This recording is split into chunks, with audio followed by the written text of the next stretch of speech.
Goed, so, hierdie storie is, sien julle die naam daar, die Gees kom weer.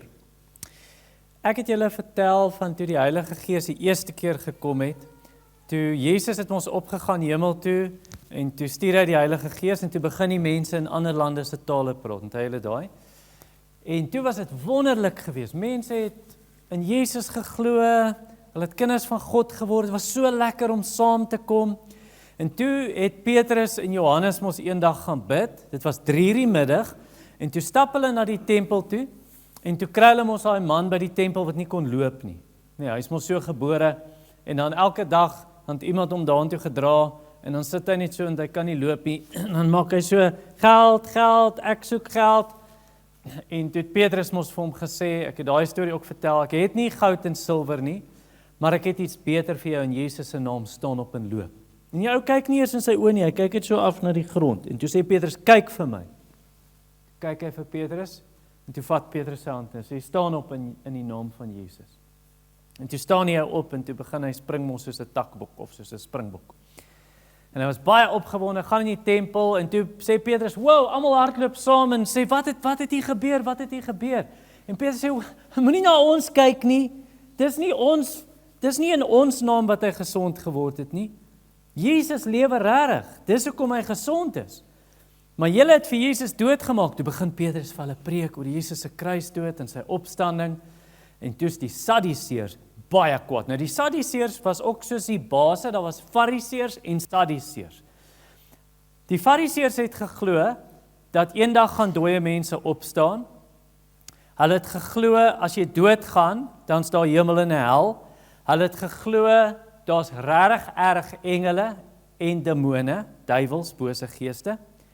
Maar die Sadduseërs het nie in daai goed geglo nie. Hulle het gesê, nee, as jy dood is jy dood. En die Sadduseërs het gesê, dooie mense kan nie opstaan nie, moenie vir jou laf hou nie. En toe hulle nou hoor, dat Petrus vertel dat Jesus opgestaan het, toe is hulle baie kwaad. Toe kry hulle die polisie, en toe gaan vang hulle vir Petrus en Johannes, en hulle sit hulle in die tronk. Maar toe het 5000 mense het toe al deel geword, of nie mense nie, ek ook, 5000 paas. Net die mans was 5000, en dan het hulle, baie van hulle, meeste van hulle het seker vroue en kinders gehad, so hoeveel mense was daar, as Petrus Sondag gaan preek, en sommer in die week, daar was baie mense gewees.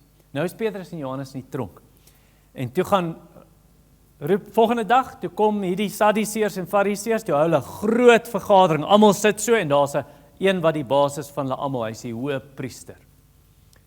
En toe sit hy so, sê hy, kom in, en toe bring hulle vir Petrus in en vir Johannes. Maar toe staan hierdie man, wat nie kon loop nie, toe stap hy saam met hulle in, met sy nuwe bene.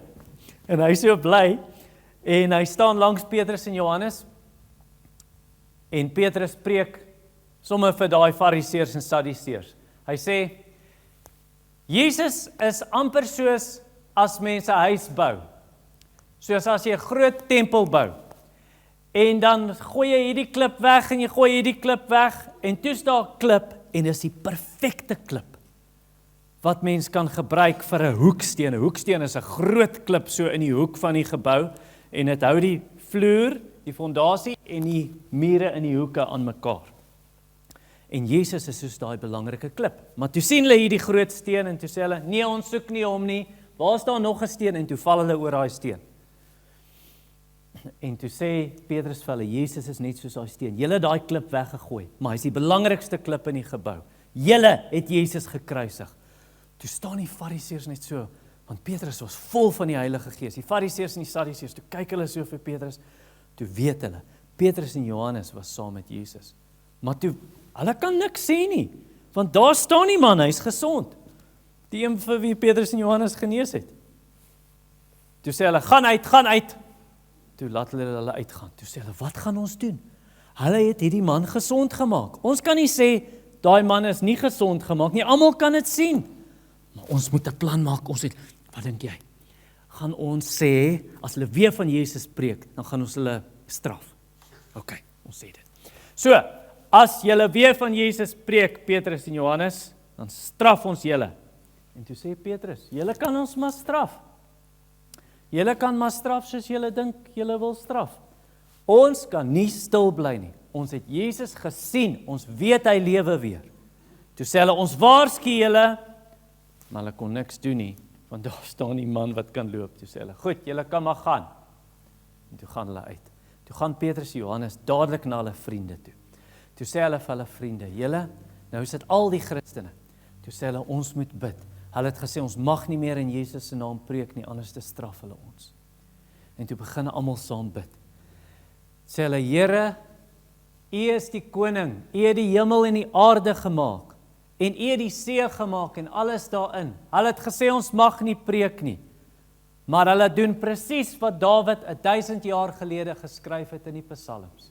Hy het ook gesê, almal gaan opstaan teen Jesus. En hulle het vir Jesus doodgemaak. Hy is U heilige knegt, Jesus die Messias, Jesus die spesiale koning.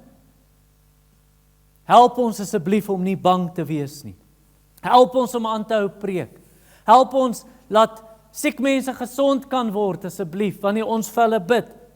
En ewe skielik terwyl hulle bid, toe begin die gebou waar hulle was, begin so skud, soos 'n aardbewing. Hoor hulle so, en hulle dog, wat's dit? Toe sit die Heilige Gees uit weer gekom.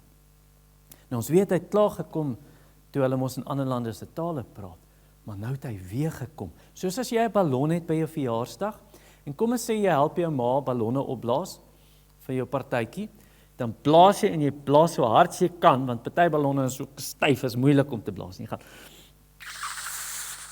Jy kry hom nie opgeblaas nie, en dan help jy jou pa of jou ma en kan jy net tot daar kom.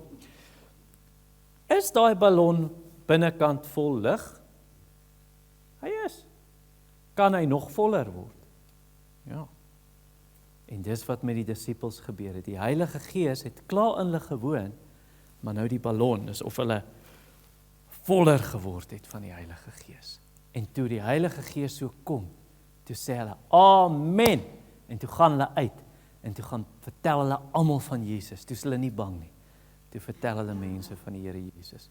Jy weet, toe ek 'n kind was, het dit by ons kerk ook gebeur, dat die Heilige Gees het gekom, op 'n baie spesiale manier, en almal was lief vir mekaar, en het omgee vir mekaar, en die boere het pampoene kerk toe gebring, en blaarslaai, dan sê hulle, almal moet vir hulle vat, en die mense, ek onthou toe op die skool was, dan praat die kinders oor Jesus, dan praat ons van wat die dominee gepreek het, die predikant Sondag, en toe ek in die hoërskool kom, toe praat ons van Jesus, van hoe wonderlik het was, by ons kerk, en mense het gekom van Rusland, daar was mense in ons kerk, regtig, van Rusland, en van Finland, en van Bulgarië, en van Wenda, en van Indië, en van Engeland, en toe later van Portugal, en Nigerië, en al hierdie mense wat gekom het, en hulle het Jesus daar ontmoet. Dit was wonderlik geweest, want die Gees het weer gekom.